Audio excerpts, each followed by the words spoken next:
Nos missions, en fait, c'est de faire la promotion du bénévolat, donc essayer de convaincre des nouveaux bénévoles de rejoindre des associations, de trouver des bénévoles pour des associations qui ont des besoins, et puis faire aussi de l'accompagnement à destination des associations, c'est-à-dire les aider à travailler et à trouver des solutions, en particulier dans les organisations vis-à-vis de leur gestion de ressources humaines.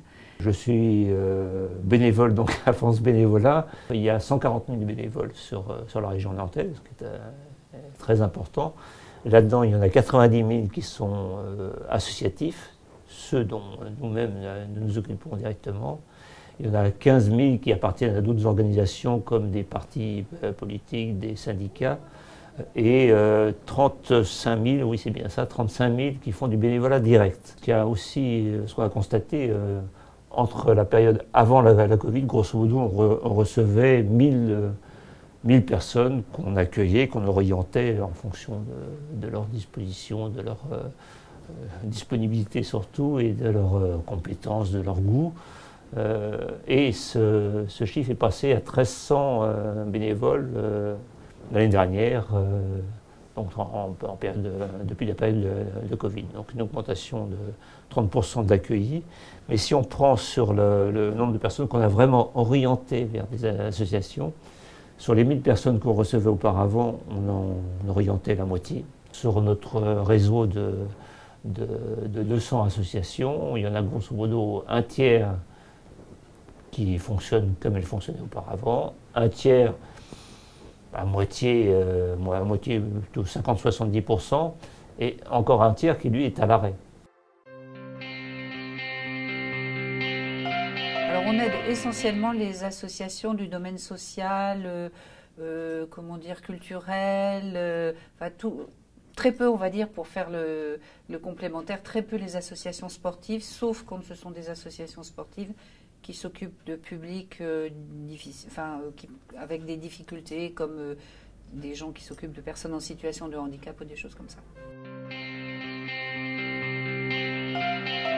Les valeurs, elles sont partagées par beaucoup d'associations. Hein. C'est la solidarité, l'égalité. Bon, je ne vais pas reprendre ce qui est écrit au fronton de notre République, mais c'est un petit peu ça.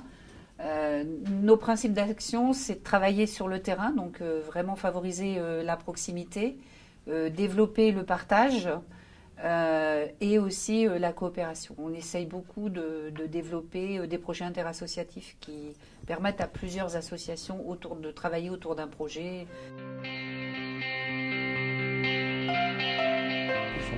On constate dans les accueils qu'on fait avec les bénévoles, c'est leur demande d'avoir du sens qu'ils ne trouvent pas dans leur activité professionnelle.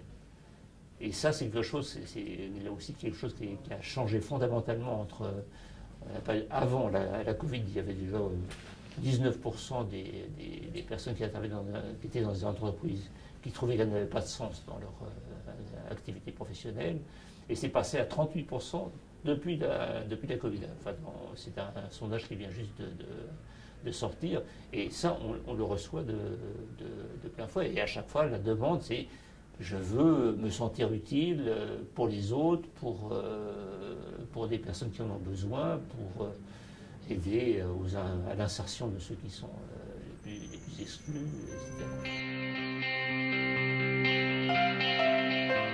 Ça a été à la fois de continuer à garder le contact avec nos associations qui se trouvaient directement frappées par la pandémie, et puis aussi à l'interne de garder notre équipe cohérente, enfin de garder l'équipe en état de fonctionner, on va dire, quelque part.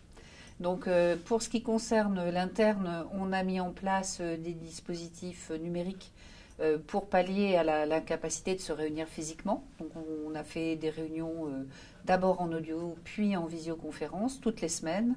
Toute l'équipe se réunit au moins 1 heure pour échanger à la fois sur ce qu'elle fait, mais aussi pour donner des nouvelles. On a créé un groupe WhatsApp pour que les gens puissent échanger entre eux aussi, pour éviter un petit peu la solitude.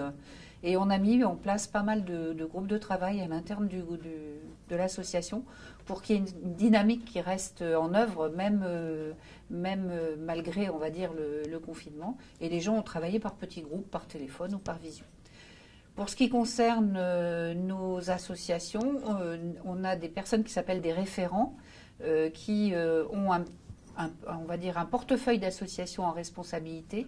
Donc ces personnes-là ont très régulièrement pris contact avec les associations pour savoir comment elles vivaient la pandémie, savoir si elles avaient des besoins, si on pouvait y répondre, etc.